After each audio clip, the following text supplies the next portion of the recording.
the big win. Let's go out to La La Land. LeBron, he's sitting on the bench, missing his 11th game. But his boys, they say, we got your back. How about Kyle Kuzma? He says, don't you dunk like that, King. I can show you something. And K-Mac, you want Lonzo Ball, and the Lakers want him to be much more aggressive attacking the basket. I like him attacking because he's a good passer, but he just sometimes gets too passive. Ooh! Oh! Speaking of aggressive. Lauri Parker. Somebody fell right there. Who was that? Oh, Bill, that's okay. A couple guys are knocking him down. There you go. Get dunked on. I like this, though. Just put your head down. I mean, Chris, I just think Ball needs to do a lot more of that, especially when LeBron comes back. Take some pressure off of LeBron to have to make all the plays. Yeah, we know about his struggles at the free throw line. You hope that doesn't deter him from attacking.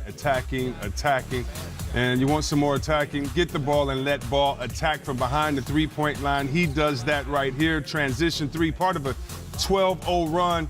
Your boy LeBron is happy. Chicago Bulls fans should be happy because Lauri Markkanen is back. He will dunk on you, hit you with a three, or give you a post move just like that. He finished with 17, but Lonzo Ball, he gets the rock and does the float on the floater with Jabari Parker. Ooh, another dunk. Oh, yeah. You see, he was feeling rather spry tonight. He had 18 points, and Brandon Ingram, no LeBron James. He has to be more aggressive. He's attacking. Right there with the layup and right here with the jumper. Ingram had 16 points in the game. A little bit of hot tub time machine. Go up and get it, Tyson Chandler. That's right. He's been such a great addition to this team on the court, in the locker room, off of the court. And you want to know why the Lakers are playing so hard. I mean, look, the game is over. Time's running out. Well, they don't want their opponents, the Bulls, to get 100. Why? If they don't, you know it was Taco Tuesday when they played the game. No, don't Everybody foul. gets free taco. But wait, if he misses the free throw, free tacos for everybody. Look at him. Oh, no tacos. They're like, come no on, man. tacos. I could have had, my pico. None of that for you. No tacos, no soup for you. But the win for Los Angeles. Look at that stat line again. Kuzma, 16 and 12. When we come back, we're going to talk about some third-string standouts. That's right. Embiid, he's been moved to the bench. Not really, but really, you'll see when we come back. Hey, we're joined by our man 3D out there. Wherever he goes, it is shooter's paradise, even though I'm sure it's freezing out there in Philadelphia. 3D, I'm going to ask you a personal question to start off. Now, Minnesota has won 4 of their last 5 games, and they've hit 10 or more threes in those wins. Your son, he's a nice shooter. How old is he? 13. What's his name? Call him Trey Scott, a.k.a. Trey D. Okay, so if you had to tell Trey D, my nephew, any kids tonight, to watch shooters on either team to emulate them, what 2 shooters would you pull up? Well, first of all, I have to start with the 76ers. We call him JJ, a.k.a. Yay Redick. Make sure your nephews watch him. Elbows always in, follow-throughs always there, and the body is always squared up. And in case your nephew grows to be 6'10 or 6'11, make sure he looks at Dario Saric because he steps back, stretch 4, and he always leaves it. That's right, he always leaves it. 3D, what is the mood like there in the 76ers locker room? Well, the move is pretty good, C-Web, believe it or not. I know so much talk about Jimmy playing against Minnesota in the trade, but C-Web and Fish and Mikal, you know this. He was only with Minnesota for maybe barely a year, so not as much turmoil for the game. For the Sixers, they're trying to figure out how can all 3 of those guys play together with Ben Simmons along with Embiid so they can get ready for the playoffs. Yeah, Dennis, you know, the guy I've been impressed with Philly over the last 3-4 weeks has been Embiid. It seems like he's in the paint more. He's just doing some bully ball. That guy's a big, strong young man, and I like him. What's the feeling there in Philly about this team kind of putting him at the top, him being the main horse and playing around Embiid? Well, K-Mac, you hit it right on the head. Joel Embiid wants to be in the post. He wants to post up more. We know he has tremendous ability to shoot the 3, but I think early in the season he was trying to tell us, yes, I can shoot the 3, but I want to go down low and dominate and find the 3 when it finds me. So if he gets a big rebound and he's a trail 5, look for him to look for his 3-point shot then.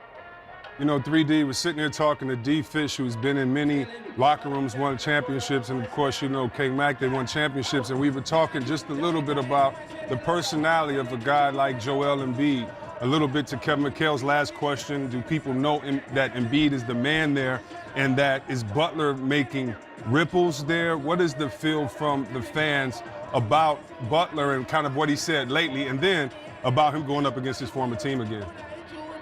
Well, Philly fans, believe it or not, guys, they love Jimmy Butler. They love his demeanor. But let's keep it 100. As you said earlier, Derek Fisher, because I was listening to the last segment, this city runs through Embiid. Bottom line, they want Embiid to be happy. They want him playing great basketball. And they want Ben Simmons and Jimmy Butler feeding off of that. But at the end of the day, we all know this is a city of toughness. They love Jimmy's toughness. Thank you so much, 3D. I'll make sure that my nephew, he keeps watching your son on Instagram, leaving it, keeping that elbow in. Appreciate you. That's 3D all the way from Shooter's Paradise, which is just residing in Philly for the next few hours. Appreciate you, 3D. Thank you, guys. Yeah, that's right. This is that man, Jimmy Butler. Check it out. He's the four-time All-Star, 2015 most improved player, four-time All-Defensive Second Team. He's averaging 19 points, 38% off threes, 84% from the free throw line. That boy good. Yeah, you see that right down. We call that an official beatdown.